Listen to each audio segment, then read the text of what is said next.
Hello students, मैं रविंद्र विद्यार्थी आप सभी का साइंस वर्ल्ड एडू में स्वागत है। आज हम लोग झारखंड एकेडमिक काउंसिल के द्वारा जारी की गई इंग्लिश कोर के मॉडल क्वेश्चन पेपर को सॉल्व करेंगे। ये मॉडल क्वेश्चन पेपर आप जैसा कि देख पा रहे हैं, ये जैक के द्वारा जारी की गई है, जेसीईआरटी के द्वारा जारी की गई है और ये 2023-24 के एनुअल एग्जामिनेशंस के दृष्टिकोण से इसे जारी किया गया है। यहाँ पर आपको कुछ चीज़ें समझने को मिलेगी, क्योंकि बहुत सारे बच्चों का ये सवाल था कि क्या सभी चैप्टर से फाइनल एग्जाम में सवाल पूछे जाएंगे या जो नए सिलेबस आए हैं उस सिलेबस के आधार पर सारे सवाल पूछे जाएंगे। हम लोगों ने बच्चों को आश्वस्त कर दिया था अपने क्लासरूम में कि आप नए सिलेबस को पढ़ें और नए सिलेबस से ही आपके फाइनल एग्जाम में सवाल पूछे जाएंगे। और निस्संदेह आज के मॉडल पेपर यह जाहिर करता है कि आने वाला 2024 का एनुअल एग्जाम में ड्रॉप्ड टॉपिक से कोई भी सवाल पूछे नहीं जाएंगे।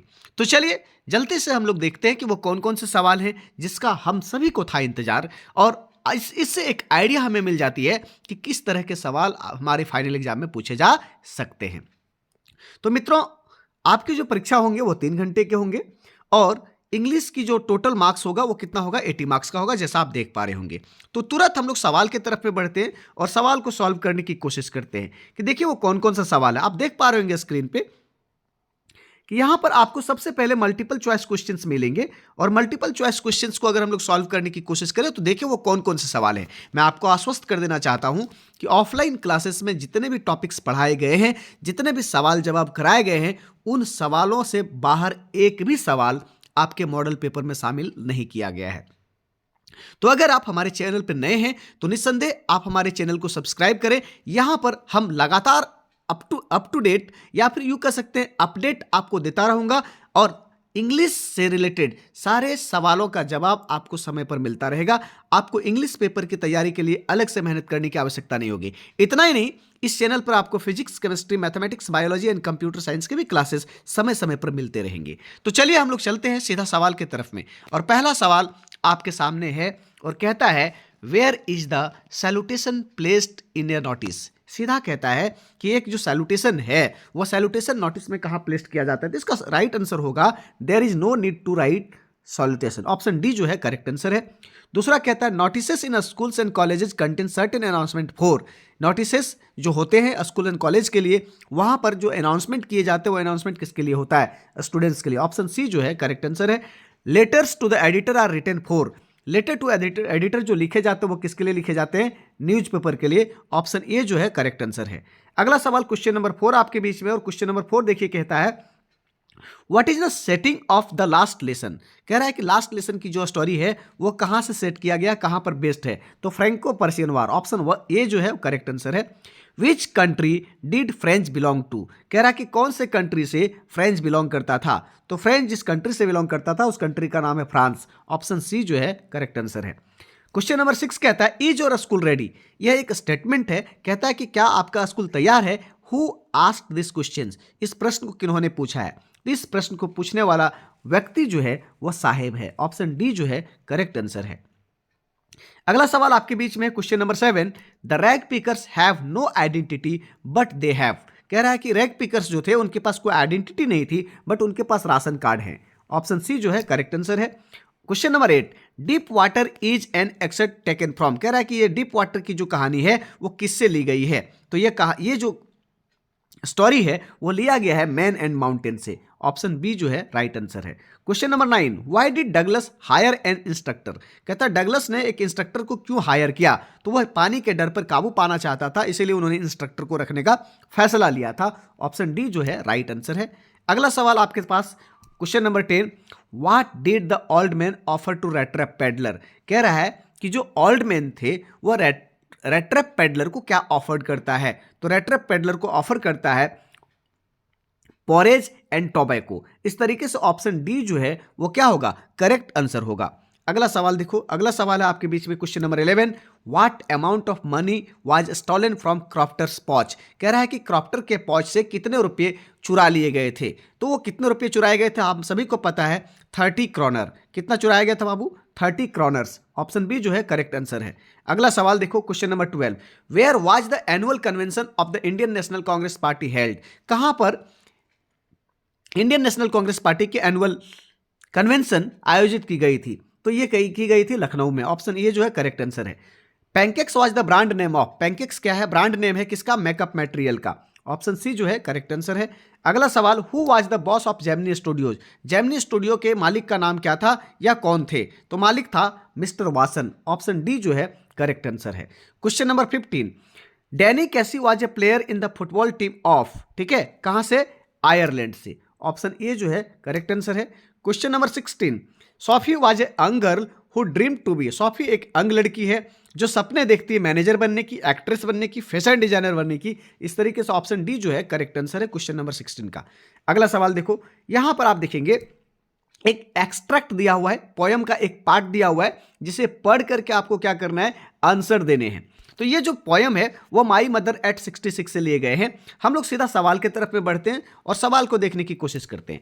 क्वेश्चन नंबर 17 कहता है the given extract is taken from the poem, कह रहा है ये जो एक्सट्रैक्ट है वो कौन से पोयम से है?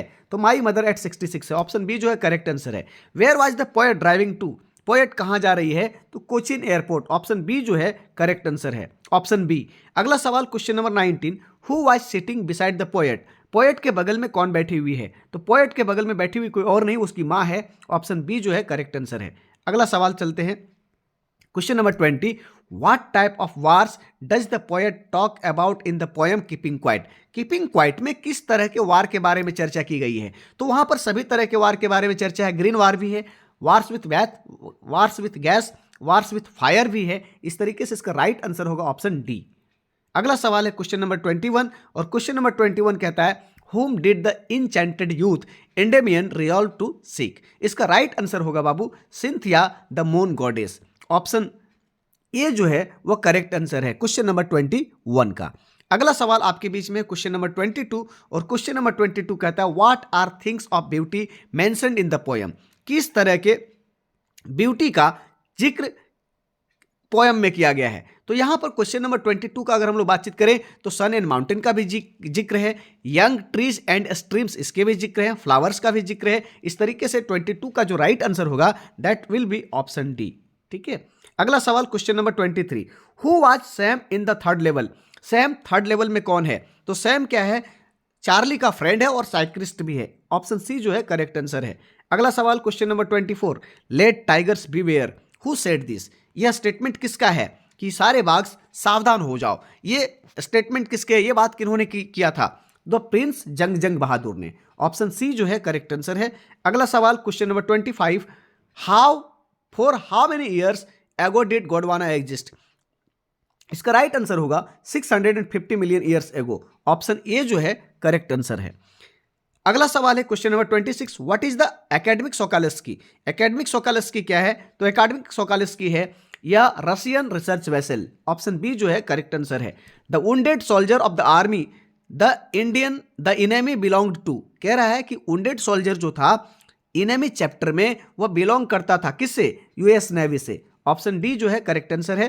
Question number 28, what did Mr Lamb grow in his garden, कहता है कि मिस्टर लैम अपने गार्डन में किन चीजों को लगाया था? That is Apple.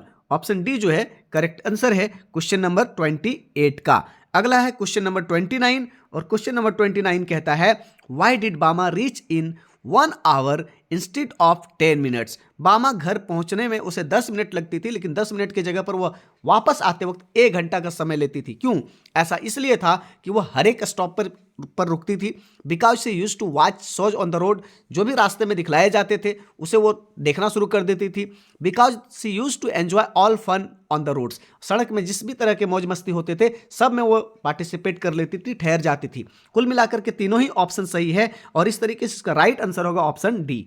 अगला सवाल देखो question number 30, why did Zitkala not like to cut hair, Zitkala बाल को क्यों कटाना पसंद नहीं करी या इसका कारण क्या था? तो उसकी माँ ने बताई थी कि बाल कटवाना क्या होगा कि कायर का काम होता है। इस तरीके से ऑप्शन सी जो है वो करेक्ट आंसर होगा, ऑप्शन सी, ठीक है। कुल मिलाकर के हम लोगों ने क्या देखा कि ऑब्जेक्टिव के सारे सवालों को हम लोगों ने सॉल्व कर लिया है। यहां पर इस तरीके से हम लोगों ने पेपर 1 कह सकते हैं कि ऑब्जेक्टिव पार्ट को कवर कर लिया है। आप चैनल पर बने रहें, मैं सब्जेक्टिव का भी एक एक सवालों का जवाब आपको इसी चैनल पर अपलोड करूंगा। बहुत बहुत धन्यवाद। अगर आप चैनल पर नए हैं तो सब्सक्राइब करना ना भूलें, अपने दोस्तों को भी जरूर शेयर करें ताकि वो भी ऑनलाइन क्लासेस का आनंद लेकर अपने आने वाले कमिंग एग्जामिनेशन का प्रॉपर तरीके से प्रिपरेशन कर सके। बहुत बहुत धन्यवाद क्लासेस से जुड़ने के लिए, चैनल को सब्सक्राइब करने के लिए। Thanks a lot.